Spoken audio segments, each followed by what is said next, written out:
ಹಿಂದೂ ರಾಷ್ಟ್ರ ಸ್ಥಾಪನೆಗಾಗಿ ಹಿಂದೂ ಜನಜಾಗೃತಿ ಸಮಿತಿಯ ವತಿಯಿಂದ ಜಿಲ್ಲಾ ಮಟ್ಟದ ಹಿಂದೂ ರಾಷ್ಟ್ರ ಅಧಿವೇಶನ ಮಂಗಳೂರಿನ ಡೊಂಗರಕೇರಿ ಶ್ರೀ ವೆಂಕಟರಮಣ ದೇವಸ್ಥಾನದ ಸಭಾಗೃಹದಲ್ಲಿ ನಡೆಯಿತು.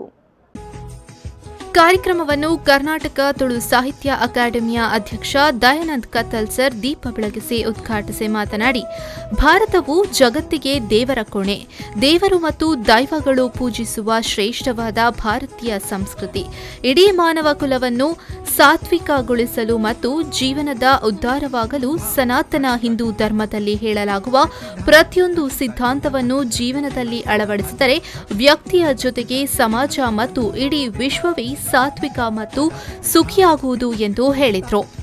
ಇಂಥ ದಿನ ಈ ಭಾರತ ಜಗತ್ತದ ದೇವರ ಕೋಣೆ ಅಡ ಒಂಜಿ ಕಾಲಗಳು ಪಣೊಂದಿತ್ತೀರಿ.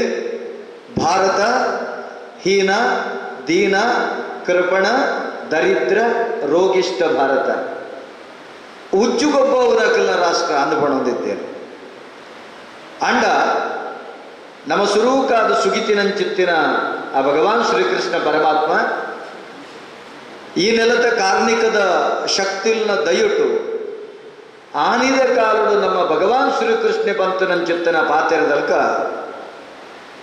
ಯದಾ ಯದಾ ಹಿ ಧರ್ಮಸ್ಯ ಗ್ಲಾನಿರ್ಭವತಿ ಭಾರತ ಅಭ್ಯುತ್ಥಾನಂ ಅಧರ್ಮಸ್ಯ ತದಾತ್ಮಾನಾಂ ಸೃಜಾಮ್ಯಹಂ ಪರಿತ್ರಾಣಾಯ ಸಾಧೂನಾಂ ವಿನಾಶಾಯ ಚ ದುಷ್ಕೃತಂ ಧರ್ಮ ಸಂಸ್ಥಾಪನಾರ್ಥಾಯ ಸಂಭವಾಮಿ ಯುಗೆ ಯುಗೆ ಪಣಪುರಂಚುತ್ತಿನ ಆನಿದ ನುಡಿಕಟ್ಟದಲ್ಕನೆ ನಮ್ಮ ಈ ಭಾರತ ಅವು ಹೀನ ದೀನ ಕೃಪಣ ದರಿದ್ರ ರೋಗಿಷ್ಠ ಭಾರತತ್ತು ಅವು ಜಗತ್ತದ ದೇವರ ಕೋಣೆ ಎಂದು ಪಡೆದು ನಮ್ಮ ವಿವೇಕವನ್ನು ಜಾಗೃತಿ ಮಲ್ತಿನಂಚಿತ್ತಿನ ಸಾಮಾನ್ಯ ನರೇಂದ್ರ ಆದ ಪುಟ್ಟಿನಂಚಿತ್ತಿನ ವ್ಯಕ್ತಿ ವಿವೇಕಾನಂದ ಆದ ಕರ್ನಾಟಕ ಹಿಂದೂ ಜನಜಾಗೃತಿ ಸಮಿತಿಯ ರಾಜ್ಯ ಸಮನ್ವಯಕಾರರಾದ ಶ್ರೀ ಗುರುಪ್ರಸಾದ್ ಗೌಡ ಅವರು ಮಾತನಾಡಿ, ಹಿಂದೂ ಅಧಿವೇಶನದ ಉದ್ದೇಶವು ಹಿಂದೂ ರಾಷ್ಟ್ರದ ಬೇಡಿಕೆಯನ್ನ ಮಾಡುವುದಾಗಿದೆ.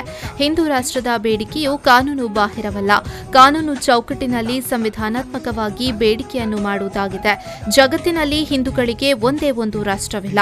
ಹಿಂದೂ ರಾಷ್ಟ್ರದ ವಿಚಾರ ಭಾರತ ಮಾತ್ರವಲ್ಲದೆ ಅಂತಾರಾಷ್ಟ್ರೀಯ ಮಟ್ಟದಲ್ಲಿ ಪ್ರಾಮುಖ್ಯತೆಯನ್ನ ಪಡೆದಿದೆ. ಸೆಕ್ಯುಲರ್ ವ್ಯವಸ್ಥೆಯಿಂದಾಗಿ ಹಿಂದೂ ಧರ್ಮದ ಮೇಲೆ ಅನ್ಯಾಯವಾಗುತ್ತಿದೆ ಎಂದರು. ಪಕ್ಕದ ಶತ್ರು ರಾಷ್ಟ್ರ ಪಾಕಿಸ್ತಾನದಲ್ಲಿಯೂ ಕೂಡ ಅಲ್ಲಿಯ ಪ್ರಧಾನಮಂತ್ರಿ ಇಮ್ರಾನ್ ಖಾನ್ ಅವರು ಮತ್ತೆ ಉಲ್ಲೇಖವನ್ನು ಮಾಡ್ತಿದ್ದಾರೆ. ಭಾರತ ಹಿಂದೂ ರಾಷ್ಟ್ರದ ಕಡೆ ಇವತ್ತು ಮಾರ್ಗಕ್ರಮಣವನ್ನ ಮಾಡ್ತಾ ಇದೆ. ಮತ್ತೊಂದು ಆಶ್ಚರ್ಯ ಸುದ್ದಿ ಅಂತ ಹೇಳಿದ್ರೆ, ಹಿಂದೂ ರಾಷ್ಟ್ರದ ಬೇಡಿಕೆಯನ್ನು ಕೊಟ್ಟಂತಹ ಸಭೆಗಳನ್ನು ನಾವು ವಿವಿಧ ಜಿಲ್ಲೆಗಳಲ್ಲಿ ಮಾಡಿದಾಗ ಬಹಳಷ್ಟು ಮಂದಿ ಅನ್ಯ ಪಂಥೀಯರು ರಾತ್ರಿ 2 ಗಂಟೆಗೆ 3 ಗಂಟೆಗೆ ಹಿಂದೂ ರಾಷ್ಟ್ರದ ಜಪವನ್ನು ಮಾಡ್ತಾ ಇದ್ದಾರೆ. ಅದು ಅತ್ಯಂತ ಆಶ್ಚರ್ಯಕರ ಮತ್ತು ಅತ್ಯಂತ ಸಂತಸ ಸುದ್ದಿ ಅಂತ ಹೇಳಿ ಬಯಸ್ತೇನೆ ಬಂಧುಗಳೇ.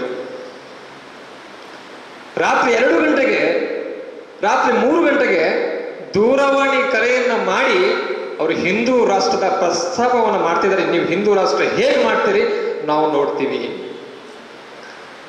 ಇದು ಸೆಕ್ಯುಲರ್, ಇದು ಜಾಗೃತ ರಾಷ್ಟ್ರ ಇದೆ. ಈ ಭಾರತ ದೇಶ ಹಿಂದೂ ರಾಷ್ಟ್ರ ಆಗ್ಲಿಕ್ಕೆ ಬಿಡುದಿಲ್ಲ ಅನ್ನುವಂಥ ಆಕ್ಷೇಪಾರ್ಹ ಕರೆಗಳನ್ನ ರಾತ್ರಿ 2 ಗಂಟೆಗೆ 3 ಗಂಟೆಗೆ ಮಾಡ್ತಾರೆ ಅಂತಾದ್ರೆ ಇವತ್ತು ಅನ್ಯ ಪಂಥೀಯರಿಗೂ ಕೂಡ ಇವತ್ತು ಎದೆಯಲ್ಲಿ ಡವಡವ ಶುರು ಆಗ್ತಾ ಇದೆ. ಭಾರತ ಹಿಂದೂ ರಾಷ್ಟ್ರ ಆಗ್ತಾ ಇದೆ. ಕಾರ್ಯಕ್ರಮವನ್ನು ಶಂಖನಾದ ಮತ್ತು ಮಂತ್ರ ಪಠಣೆಯ ಮೂಲಕ ಅರ್ಥಪೂರ್ಣವಾಗಿ ಆರಂಭಿಸಲಾಯಿತು. ಇನ್ನು ಸನಾತನ ಹಿಂದೂ ಸಂಸ್ಕೃತಿಯನ್ನು ಸಾರುವ ಪುಸ್ತಕಗಳನ್ನು ಪ್ರದರ್ಶನಕ್ಕೆ ಇರಿಸಲಾಗಿತ್ತು.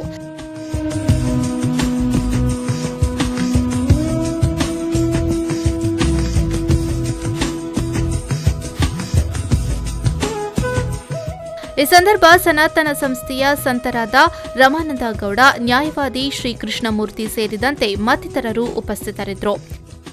ಪವನ್ ಕಾಚಮಡ್ಕ, ವಿ4 ನ್ಯೂಸ್ 24/7 ಮಂಗಳೂರು.